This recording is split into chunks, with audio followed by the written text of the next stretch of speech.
రోజు సజ్జది రొట్టె చేసుకుంటారు కదా, సో అదేదో చేద్దామని ఒక కప్పు సజ్జపిండి తీసుకున్నాను. బాగా గ్రైండ్ చేయించేసాను నేను ముందుగానే. సో ఇది ఒక ఆనియన్, పచ్చిమిర్చి, కొత్తిమీర, జీలకర్ర అన్నీ కొంచెం కచ్చాపచ్చగా బ్లెండ్ చేసుకున్నాను. సో ఈ విధంగా కొంచెం మిక్స్ చేస్తే దాని ఫ్లేవర్స్ ఎసెన్స్ అంతా బాగా వస్తుందనే ఉద్దేశంతో సో ఇదంతా వేసి మనం కలుపుకున్నాం. తగినంత సాల్ట్ అండి, సాల్ట్ అనేది వేసేస్తాను. సో సాల్ట్ వేసేసి ఇప్పుడు మనం కలుపుకున్నాము.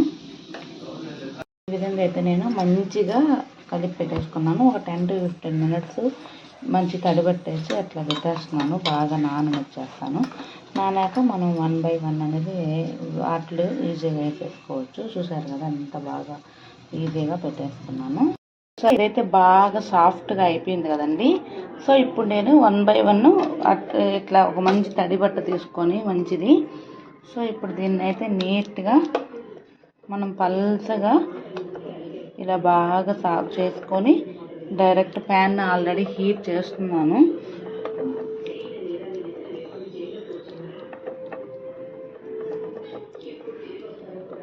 సో చూసారా, ఈ విధంగా అయితే నేను బాగా ఈవెన్గా చేసేసి ఇప్పుడు దీన్ని డైరెక్ట్గా మనము వేసేసుకున్నాము. అంతేను, చాలా ఈజీగా ఉంటుంది.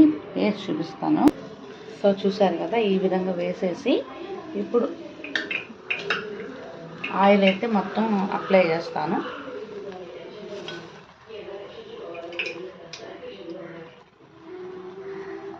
సో ఆయిల్ కూడా యాడ్ చేసేసాను. సో ఈవెన్గా నార్మల్ ముందు ఆయిల్ అంతా పూసేస్తున్నాను. సో నేను ఇప్పుడు జస్ట్ కొంచెం అయితే యాడ్ చేశాను. సో ఇప్పుడు మూత పెట్టేసుకున్నాను. మూత పెట్టేసి లో ఫ్లేమ్లో కొంచెం కుక్ అవనిస్తే సరిపోతుంది.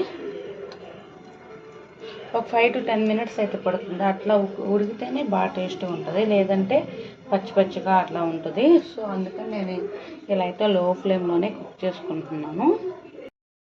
ఇప్పుడు ఇలానే కాకుండా కొంచెం ఇలా ట్రై చేయండి, చాలా బాగుంది. ఇడ్లీ, దోశ అలా కాకుండా ఇలా ట్రై చేయండి, చాలా అంటే చాలా బాగుంటుంది. చూసారా, ఇప్పుడు నేను దీన్ని టర్న్ చేశాను. సో ఇదే విధంగా మనము కుక్ చేసుకున్నాము. చాలా బాగుంటుంది టేస్ట్. ఏమి మీరు సైడ్ డిష్ ఏం లేకుండా కూడా తినేయచ్చు. చట్నీ అలా కూడా వేసుకోకుండా చాలా అంటే చాలా బాగుంటుంది.